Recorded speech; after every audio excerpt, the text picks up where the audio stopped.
So you have a great idea for a novel. What are the first steps you should take? Today we're covering 5 of the best things you can do before you start writing to make sure you take that idea and turn it into a strong novel. And make sure you stick around to number 5 because it's arguably the most important one on this list. Number 1, connect your idea to your main character. This really is the first step you should be taking after you come up with an idea. A lot of writers I speak with have an idea that they're excited about, but they haven't quite thought through how it connects to their main character's arc. Typically, their idea is in the form of a plot premise or a plot summary, like teenager wakes up one day in his cat's body. And that might seem like a great idea, but we need to take it one step further and ask, so what? What impact is that going to have on this kid? How will it change him? Why should we spend our time reading about him roaming the suburbs of Chicago as a cat?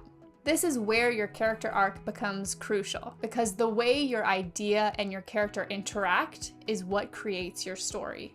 So for example, maybe this teenager is a little bit self-centered and dismissive of other people's feelings. So trapping him in his cat's body forces him to experience the world from a powerless perspective, and he learns empathy and humility as a result. But it's going to be a much different story if your main character is a shy kid who struggles to assert himself. In that case, being trapped in his cat's body might push him to become more confident and resourceful. It's the same foundational idea, but having a self-centered character who needs to learn humility versus a shy character who needs to learn assertiveness is way different. So when you have an idea for a new story, remember that who your character is and how they're going to change throughout your story is what ultimately shapes your story. So always connect your idea to your main character. And speaking of your main character, how well do you really know them? Number 2, spend more time developing your characters. Probably at least 8 times out of 10, the writers I speak with don't know enough about their characters. They know general things about their personality or their background. You know, he's outgoing and cocky, she didn't have a good relationship with her mother, but that's about it. And even if a writer has thought a lot about their protagonist, they often haven't thought a lot about their side characters. And this really matters because characters are the heartbeat of your story. Like I said before, a different character interacting with your idea creates a different story. So it really matters that you know who your characters are. The events of a story might be exciting, but it's ultimately the character's struggles, desires, and transformation that makes it interesting and relatable. That's what keeps your readers invested. So before you dive too deeply into really creative world building and plot development, ask yourself, who are the characters at the center of my story? Why do they need to be the ones living it? And how would the story change or fall apart if they were removed or replaced? If your answer to the last question is, well, the story wouldn't really change or fall apart if a different character was the main character, then you know you haven't developed them well enough yet. A few more questions you can ask. What does my protagonist want and why does it matter to them? What are their greatest fears or insecurities and how will those come into play during the story? How do they react under stress? Who are they when things start to fall apart? If you can't answer those questions, it's time to dig deeper. Strong characters don't just complement a story, they make it. Now for side characters, there are a few other questions you can ask too. Think about what role do they play in the protagonist's story? Are they a mentor, an ally, an antagonist, a love interest? What's their goal and how does it align with or conflict with the protagonist's? And how do they challenge or support your protagonist's growth? Remember, even if side characters don't get as much page time as your main character, they still need to feel like they have their own lives and motivations. Great stories don't just have great protagonists. Their side characters are also meaningful and memorable. The more time you spend understanding your characters, the more authentic and compelling they're going to be on the page. And that authenticity will resonate with your readers. Number 3, track your plot details. One of the biggest mistakes I see writers make, especially if they're working on their first novel, is to underestimate how complicated a plot can be. Even a story that seems very straightforward and uncomplicated will end up having more details than you can hold in your brain at any given time. Trust me. As your story develops, it's unbelievably easy to lose track of things. Subplots, foreshadowing elements, character details, descriptions, motivations, or even just the timing of events. How much time elapsed in my last chapter? What day of the week is it? I have no idea. Losing track of these kinds of details is what makes revisions way messier and take way longer.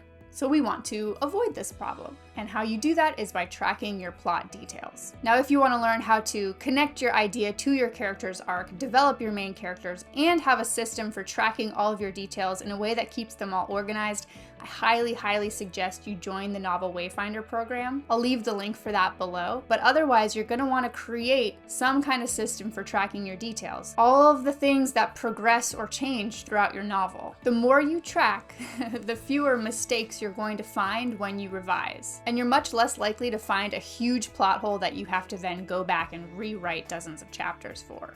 So before you start writing, if you can take anything away from this at all, please track your plot details. It will save your life later on. The more the better. I can walk you through exactly how to do that very simply, but if you're going at it on your own, you gotta create a system that's going to help you organize all of the threads within your plot. I like to think of it this way: you're going to have to do that at some point throughout the process. So you can either do it up front while it's easier to see everything because you haven't written in all the scenes, or you can do it later when you're combing through hundreds of thousands of words and finding those plot holes and then trying to tie things back together. It's just way easier to do it up front. As you do this, make sure you can visually see the answers to some of these questions. Are all the threads of my story coming together?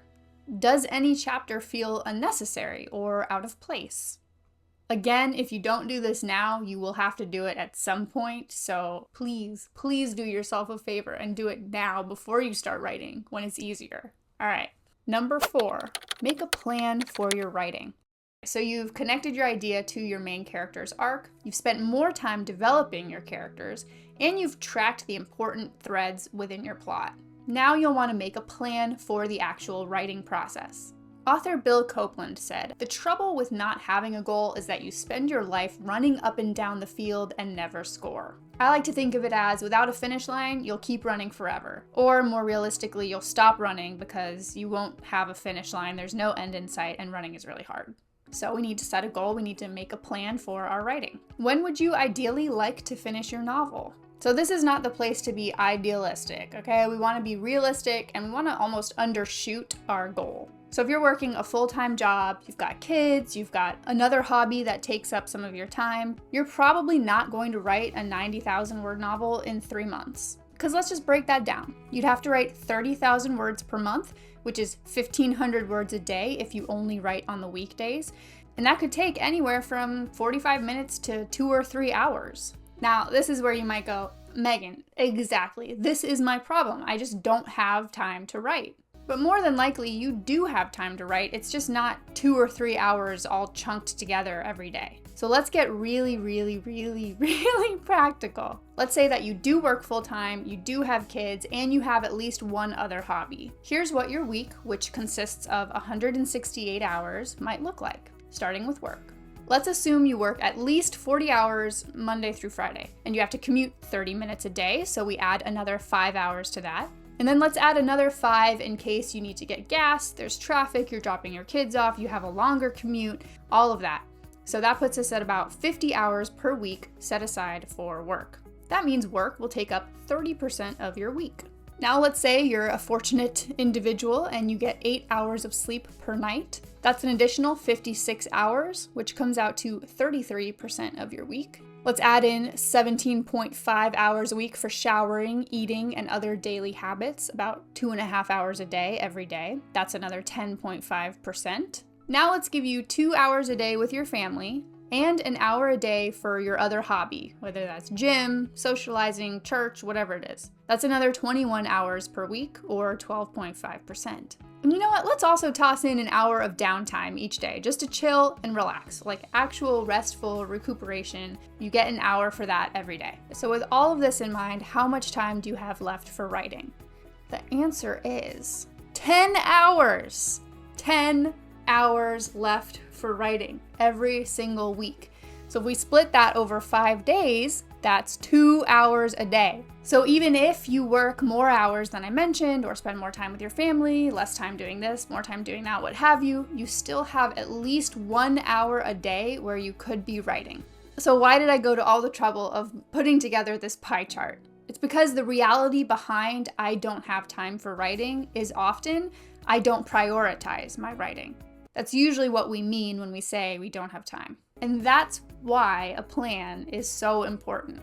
So I want you to make your own weekly breakdown of where you're spending your time. And geez, you don't even have to set aside 2 hours a day. Even if you set aside 3 hours a week, that would still be amazing and probably more than you're doing right now. Then, once you figure out how much time you can set aside for writing every week, you can figure out approximately how long it's going to take you to finish your novel. If it's your first novel, you want to aim for maybe 65,000 to 90,000 words. And I would say assume you're going to write maybe 300 to 750 words in an hour. Again, we're aiming low because we want to be realistic versus idealistic. Best case scenario, you write more than that. So let's average this out a little bit. Let's say 525 words per hour for a 70,000 word novel. That's going to take you 134 hours. Let's say you're writing for 3 hours a week. So you'll finish your novel in 45 weeks or just under a year. And honestly, that's way faster than a lot of people do it because most people don't map it out and aren't consistent. But that's not going to be you. That's not going to be you. You're going to make a plan. You're going to set aside the time. You're going to do it. You're going to be consistent. And you're going to finish that novel. So I can't emphasize this enough. Make a plan for your writing. It is not going to magically happen. If you're busy, time is not just going to open itself up where you have a nice long weekend retreat where you can write for hours and hours. You have to be dedicated to the amount of time that you can set aside daily or weekly.